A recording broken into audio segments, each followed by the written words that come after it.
Okay, great.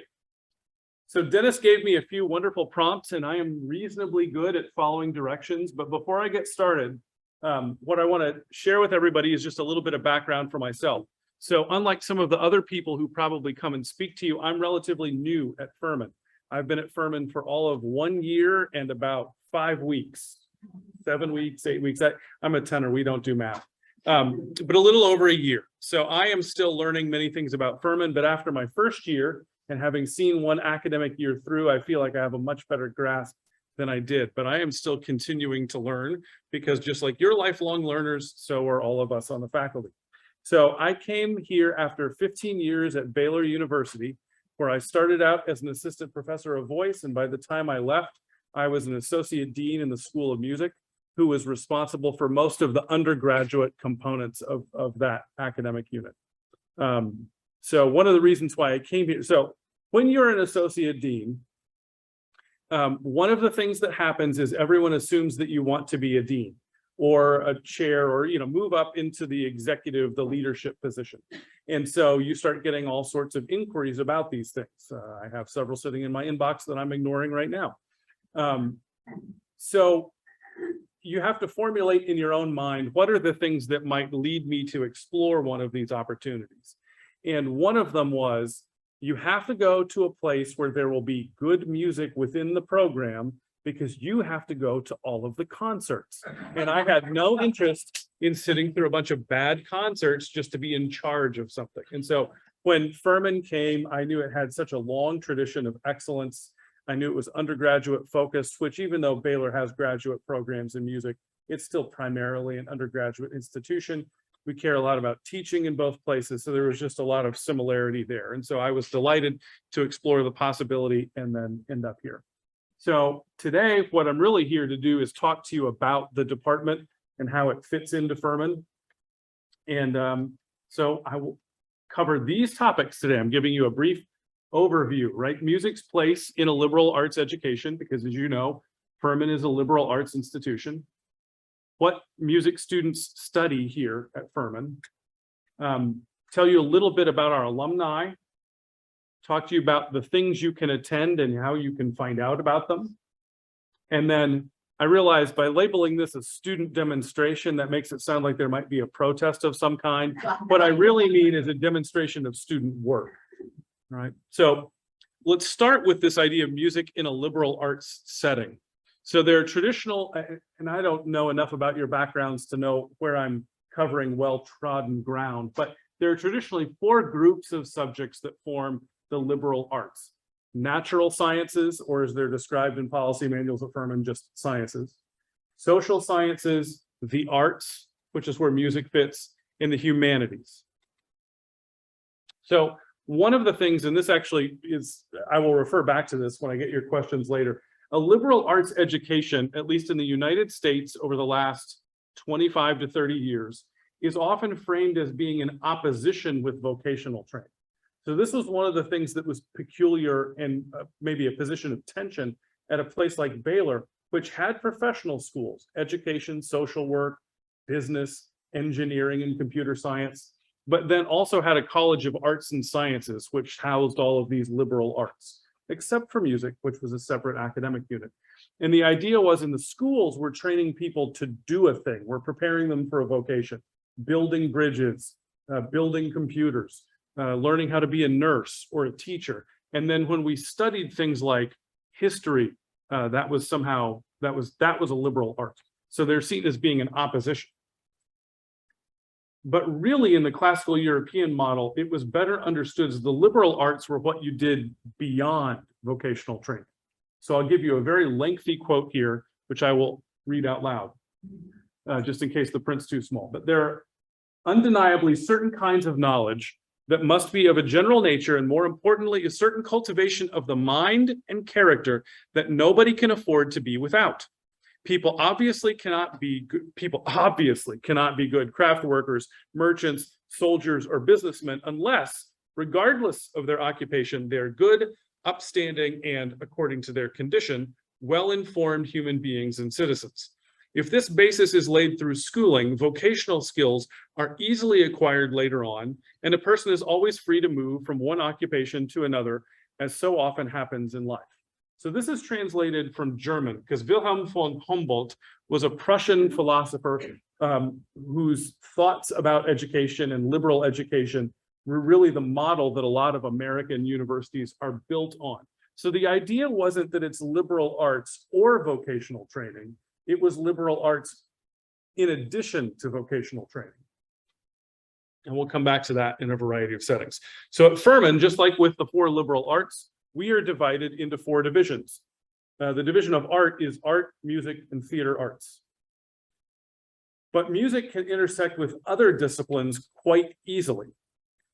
Acoustics, which is really physics and engineering, but it's the science of sound.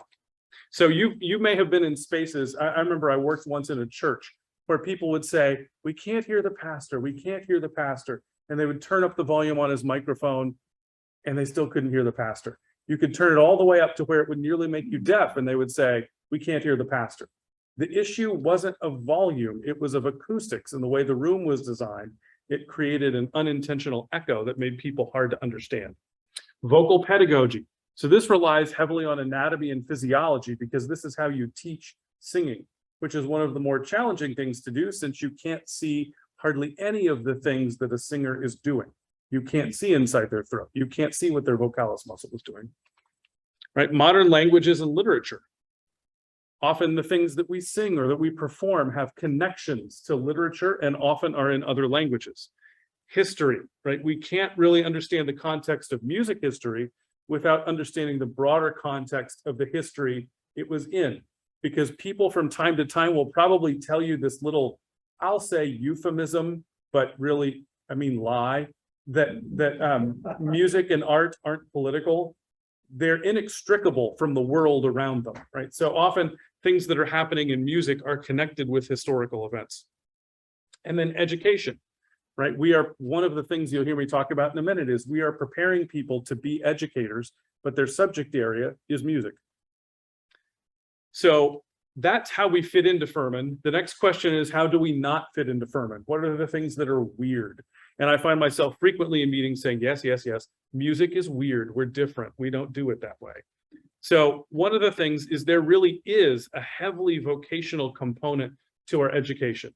So a lot of the vocational training or the career-oriented things that happen for students are extracurricular when they're studying something else. So if they're majoring in politics and international affairs, then they're going to be heavily involved with the Malone Center for Career Engagement to help them figure out how to convert that education into a profession later on. But for us, a significant amount of that work is built into the curriculum. If you're a music education major, you're going to be certified to teach at the end of that degree. That's not extracurricular. You have to take those things as courses in order to get the credential. Same thing if I'm studying voice or piano. If I want to go on and be a performer, then ideally, when we construct our curriculum, all of the things that are necessary to prepare you to do that are actually within the courses that you take. So that makes us a little weird. We rely heavily on one-on-one instruction. So how many of you have heard of the Furman advantage? Yes, right? When I first started reading about that, I was very confused. And I consider myself to be reasonably intelligent. And I was reading and reading again, and I didn't understand what was special about this until I had that light bulb moment when I went, oh, this is how music educations have always worked. So this idea that you're going to have one faculty member that you are associated with the entire time you proceed through your degree is how all music degrees are constructed. It's how they've always been constructed. The idea that you're going to have engaged learning experiences along the way, well, that's what all of our ensembles do. If you're a music education major, you're going to student teach at the end of your time. You have an internship. So much that was contained within the Furman advantage was already built into what we do. Our students are required to repeat courses, but not because they've been unsuccessful at them, right? So in most majors or in most degrees, if you have to retake a history course, that is because you did not do well enough on it the first time. But if you're taking voice lessons or piano lessons as part of your music major, You are going to take that same course every semester because we are building skills and you're going to take it with the same teacher, most likely. We're building on the skills that you learned in each previous semester. So what makes us an outlier in our discipline? So this is, how does Furman not really fit in with things that other schools do, right? So at other liberal arts universities, often the music units are separate. You have the Oberlin Conservatory of Music, the Lawrence University Conservatory of Music, but at Furman, we're yet another academic department. There are pros and cons to each approach. I think on balance for us, it's good because we are not, the problem with being separate is you can become separated. And it is good for us to remain in connection with our other academic departments, particularly because so many of our students double major. All right, and at large programs, so like where I came from, Baylor University, where we have roughly 400 music majors, about 300 of them were undergraduates, unlike Furman, where we sit between 120 and 150 music majors.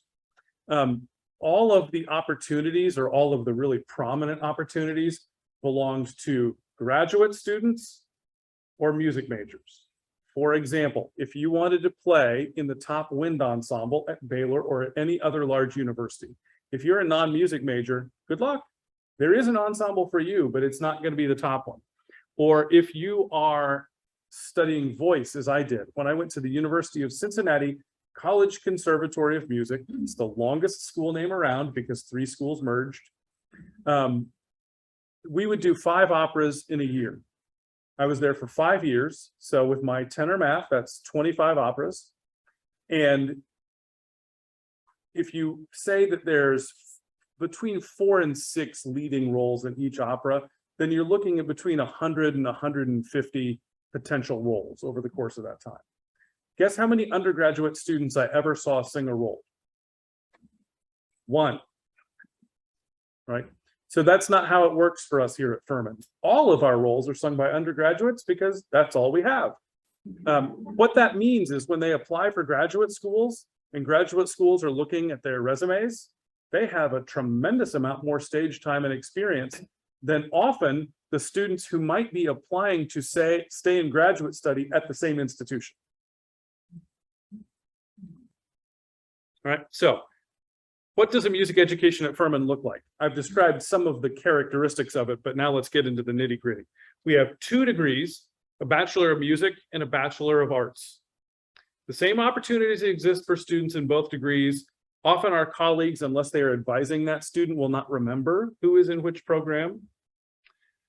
So the purpose of the Bachelor of Music degree, and this is defined by our accreditor, the National Association of Schools of Music, is that is a professional degree. So within that degree, we have a multitude of majors: performance, education, composition, church music, etc. And the purpose of those degrees really is to prepare a student for a career in that discipline. Rarely is that bachelor's degree going to be sufficient for them to enter that discipline. Most of those students go on to graduate school and at least get a master's degree, if not a doctorate. The purpose of the Bachelor of Arts degree, we have a BA in music, period. It's not specified beyond that. And that is what we call a liberal studies degree within NASM. So with the BM degree, Bachelor of Music, about 70 to 75% of the coursework will be in music. With a BA degree, it's a little closer to 50% of the coursework is in music. And what that does is it makes it much easier for students to double major, or sometimes if they're really, really special, triple major, or they could double major and take on a minor. And so they're most likely, although sometimes they do, they're most likely not going to go on in a career in music, but they are going to go on into a career that might be music adjacent. For example, they might go to law school and end up in arts law, dealing with contracts. So they could go into arts administration, or they might go into something totally different. We have several of those people who go on to medical school.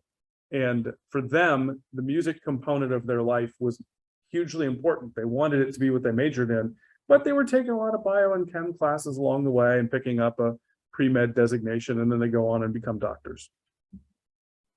So the role of the non-music major, I already spoke to this. The role of the non-music major at Furman's music department is incredibly prominent. So within all of our performing ensembles, we're roughly half music major, half non-music major. We have a lot of students who will take lessons on their instrument for all 4 years they're here.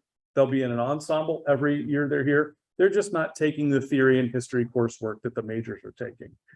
And some of our most talented students fall into this population. All right, so what are some other characteristics? I would say that there's a significant level of faculty involvement with students. So there are two things here at the top end that really belong to all faculty: academic advising, which is more, can be narrowly defined as take these courses and that way you'll fulfill your degree requirements and you'll get out of here in a timely fashion. And then mentoring, which is maybe an exploration of, well, what courses should you be taking in order to meet your own personal goals, which is a similar but slightly different question. For music faculty, those two roles are inextricably intertwined. In other disciplines, that may not always be the case. Right? So often your academic advisor is your primary teacher of your instrument. So if I was teaching voice, I would have voice students that would belong to me, and we wouldn't be setting up necessarily separate appointments to talk about these things. These would be a part of their regular vocal study of our weekly meetings. All right, so another referenced earlier, the reason why the TFA didn't seem as, why it didn't seem unique to us. We have a 6-to-1 student to faculty ratio because so much of our instruction is one-on-one, as opposed to 10-to-1 on the campus more broadly. And then I'll come back to this at the very end of my talk, so don't forget this part, but faculty involves students in their research and creative activity. I'll give you an example. I'll move on for now. And then this often, because you're with one person for all 8 semesters, we often have lifelong relationships with students. If I go to the South Carolina Music Educators Association annual conference, we have our Furman table, we see students from all time coming back to see their mentors and tell them what's going on in their life. So that is a decent transition into what are our alumni doing? What are these people who come back to this table telling these people that they're doing? So I'm going to highlight a handful of alumni just to show you the sorts of careers that they're going into. But I'll tell you, there's not just one of these people with maybe one exception. There's a whole bunch of people doing these things. So the first one is Jacqueline Stucker, who is a soprano I'm not going to talk about right now because I'm going to talk about her more in a second. Robert Moody is the music director of the Memphis Symphony Orchestra. So this is my intro to say, our alumni are doing big stuff, right? They're not scraping by. Sean Atkinson was actually a colleague of mine up the road at a rival school. He's the director of the School of Music at Texas Christian University in Fort Worth. He was a Furman undergraduate. There are a significant amount, I mean, we're punching way above our weight, a significant amount of Furman alumni who hold university positions. I think everybody that I know knows a Furman alum at some faculty position somewhere. We're unavoidable.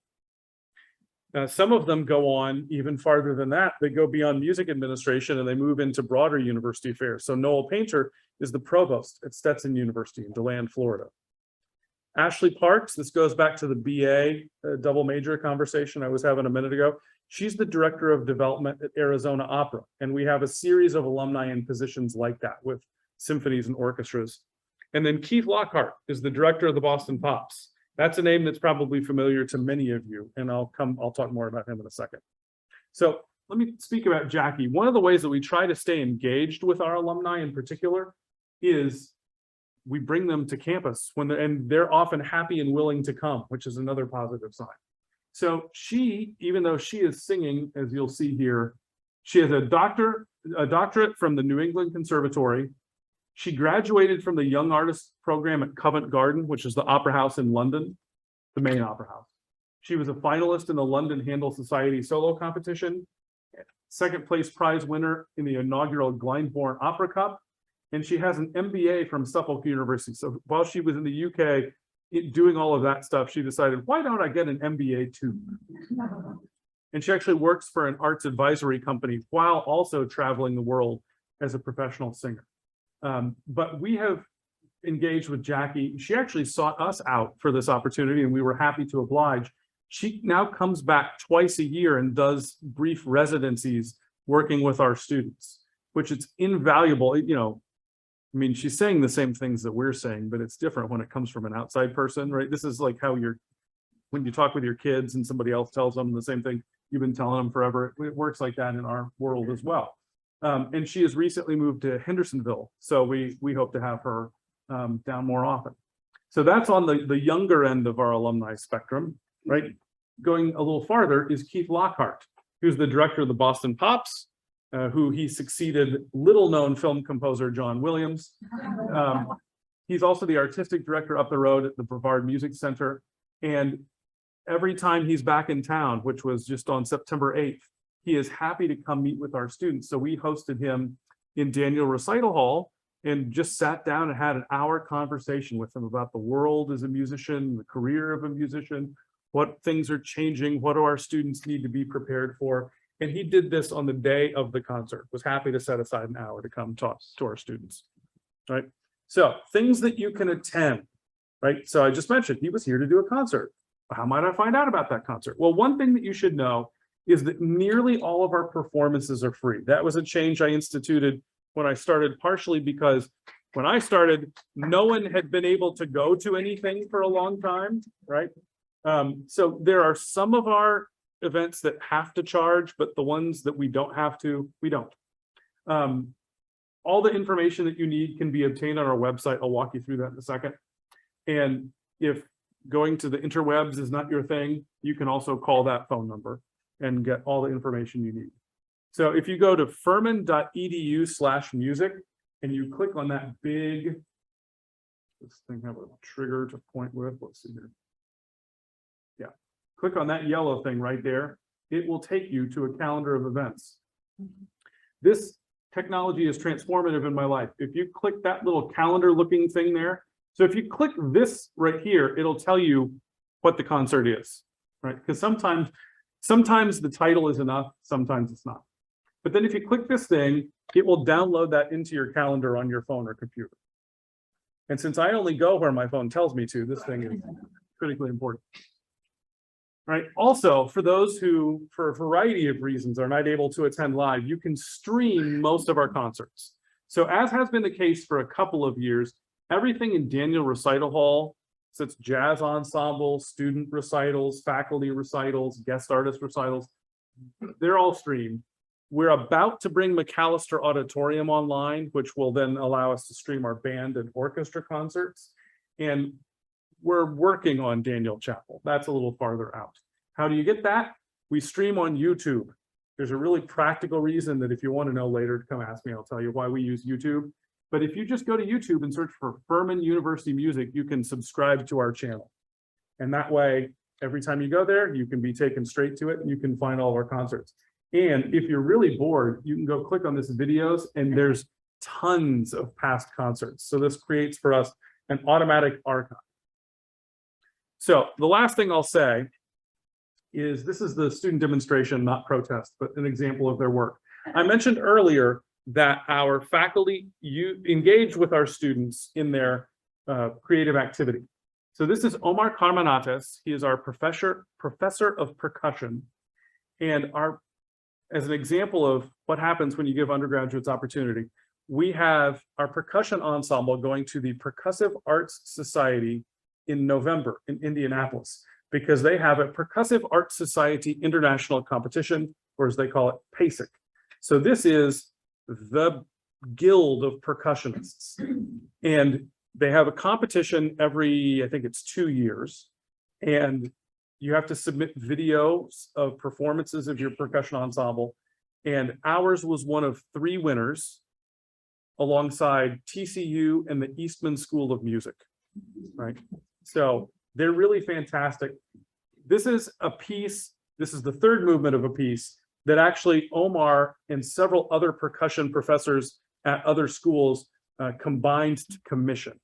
So one of the reasons why I bring it up is it's kind of fun and it's an example of what our students and faculty are doing together.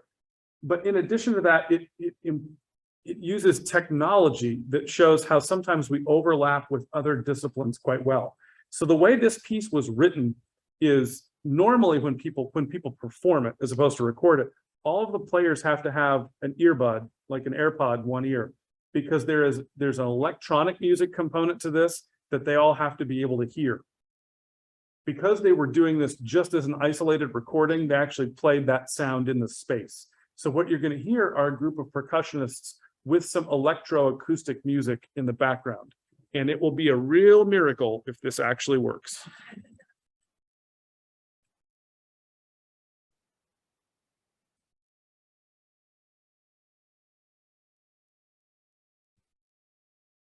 Yeah, I had a feeling it wouldn't. That's what happens when you change files on computers. That's okay. I have the technology. Let me stop that share.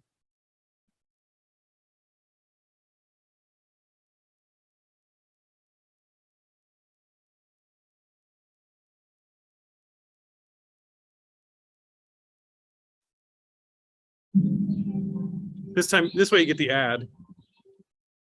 That buys me time to share the screen.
What do you call that instrument? That's a marimba. Yeah, it's a marimba. And that's one of the main instruments that percussion students study on. They also do, many of them take trap set, and I know that because their practice room is directly below my office. And they work very hard. All right, so Dennis, so I'll just say that That concert's the 30th, which one? the percussion. Oh, I don't remember. It's all on my I phone. think it's on the screen. Yeah, yeah. I mean, that was an actual calendar. So not only do we have excellence in our percussion studio, we have a long band tradition, orchestra tradition, choral tradition. Our students really, our band was selected last year to perform at SCMEA, which is the South Carolina Music Educators Association. They were also selected for a festival in Chicago that they went to. Our choirs have a long history of excellence in touring and being selected for national conferences. So we try to punch well above our weight for a little undergraduate school, and I think our history shows that we do that. So Before you take Yes. questions, can I do two quick things? I'm Absolutely. gonna let our Zoomers see Yep. you because they're excited to see you.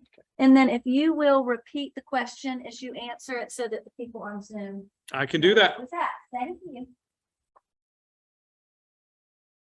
So we have questions, Maya, on your phone.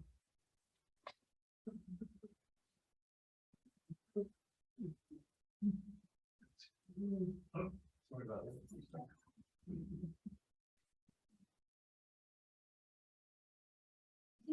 I didn't quite understand what you said. Our students take traffic. That's Yeah, drum set. You know, 1%. percussion students will often take it, What does 1% mean? like snare drum, bass drum, cymbal, the thing that you see in the back of a jazz band. Yeah, you're welcome. Other questions? Okay, here we go. There it goes. That question was, what does trap set mean? Sorry, I failed at my job That's already. okay. That's all right. Yeah, I have three questions. The Furman.edu, what was the rest of it to get to there? Slash music. Two other questions. What is the total population of the university? About 2,400. So you're saying in 150, 300 students participate, about over 10%? Actually, So in the report that I have to send to our accreditor, which does not disaggregate this data particularly well, we're asked for a non-duplicated head count, meaning individual students that are taking some credit-bearing experience in music. And that number this past year was just a shade under 600. So I'd say that's about half who are active participants in making music, and maybe the other half are taking introduction to music as a course as part of their general education requirements. Last question. We see all these concerts that have all these people from different locations, and they somehow put them all together on TV or whatever. I don't know if that's so not your scope. How do they do that for the lay people? Are you talking about? Coordinate all these people in different spots and be able to sing at the same time? Yeah, I can answer that question. It requires a massive amount of technical work. It never happens live. You're talking about like where you would see virtual choirs that might have, it look like the Brady Bunch, but bigger. Exactly. Yeah. So those are people who have, all of those people will have some earphone thing in their ear.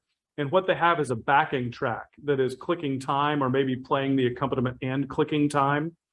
And they're recording an individual video to that clicking track. That is being sent to a central location where someone combines all of those into a video. Having done that, it is a massive amount of work, because even with that click track, no one ever does it exactly right. And so you're constantly having to mute people or alter the video and audio in some way. So hopefully that is an artifact largely of the past. At performances in the past, we've been able to buy tickets for the paid performance at the music office. Is that still the case? That is only the case for a small number of concerts, and they'll be labeled. So the question was, I'm getting better. The question was, in the past, people have needed to go to the music office to buy tickets. And do they still need to do that? That will be true for, I'm nervous I will leave something out. Our lessons in carols performance will be like that, only because we have to know how many people plan to attend so that we don't exceed capacity.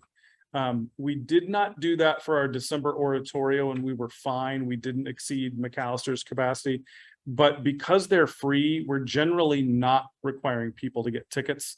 If tickets are required in that listing that you saw, it will indicate that. You're welcome. Also on the Furman bulletin board, there's this brochure with a QR symbol. Just take a picture of it, with your phone, and then that'll load the Furman schedule that Randy showed. You had a question? Oh, and I'll add one other thing about that. Another change I forgot to mention is our concerts used to all start at 8. Nearly all of them now start at 7:30. That might, in another year, might move up to 7, but don't quote me on that. That's a maybe. But we're trying to, one of the things that's important to me is that we make things accessible. And for many people, 8 o'clock was just too late. Right here? I wonder what is the role of the music librarian within the Furman College of Music? You know, I know. So the question was, what's the role of the music librarian within our department? And second, how does that pursue that as an academic major, perhaps? So, yeah, so the second question was, how would you pursue that as an academic major? I'll start with that first. I don't know anybody that has that as an undergraduate major. That's usually done via graduate school. People will get a Master of Library Science or an advanced degree beyond that based on top of earlier study in a discipline. So someone might have a degree in music history and then also get a master's in library science. Sometimes musicologists can go straight into being a music librarian because of the overlap. So the role of our music librarian, who's Patricia Sasser, she's wonderful. She actually works for the libraries, even though she's housed in the music building. So one of the things that that person will do is curate materials and work with faculty to obtain things that we think we need in a library. They'll also help students and faculty with research projects. So for my wife is about to release a book on Oxford University Press on co-authored with a colleague of hers that is on Afrikaans art song diction. So Afrikaans is the offshoot of Dutch that was prominent and still is prominent in South Africa. There was a lot of Western art music written by Afrikaans composers, but it's not terribly accessible to English speakers because there aren't resources that help people with the pronunciation. So what they were doing is writing, here's a survey of Afrikaans art song and information about the composers, and here's how you pronounce it. So many of the resources were at libraries in South Africa, and you need a librarian to help you secure those materials through interlibrary loan. So that's one way in which they help support research. And then they also help support faculty who are teaching courses that have a research component. So they often work alongside a faculty member to help prepare course materials, help develop assignments that help students develop their ability to write for research. So I'd say those are the 3 big areas. Can I I'll ask a mention one? question here as well then. So do you, does Furman have a program to teach composition? Yes. Okay. That is one of the options for the Bachelor of Music degree. One thing I'll mention, and you all hopefully know this already, but in Ollie notes, Jessica's really good about putting whatever the upcoming concerts are. So that's our weekly newsletter. So we try to share that so it's readily available. I always love the lessons and carols, and some years I've missed the tickets on time. Are they available now? I'm afraid I don't know the answer to that question. Let me see if I can find the answer to that question while we're all sitting here.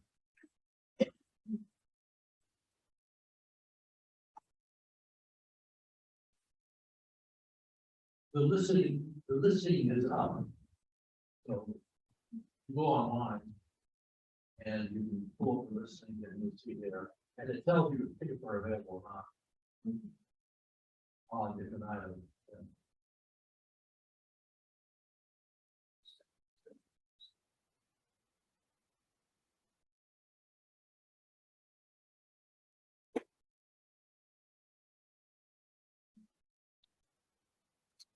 All right, there's your answer. So after October 1st, you can go to that website to secure tickets. I knew it was soon. Well, Randy, you did a fantastic job of answering all the questions I had canned down here in case people were just quiet. Well, one more from audience. one of the things that I enjoy is listening to professors who do play instruments and whatnot. What about yourself? Are you gonna get an opportunity to hear the tenor voice that you have? That is a great question. So one of the things so the question was, when am I gonna perform? I am actually performing with South Carolina Bach at the end of next week on 3 concerts. One of the things that I've found over my now 5+ years as a full-time administrator is the ability to practice, and the administrative responsibilities and time for practicing are inversely related.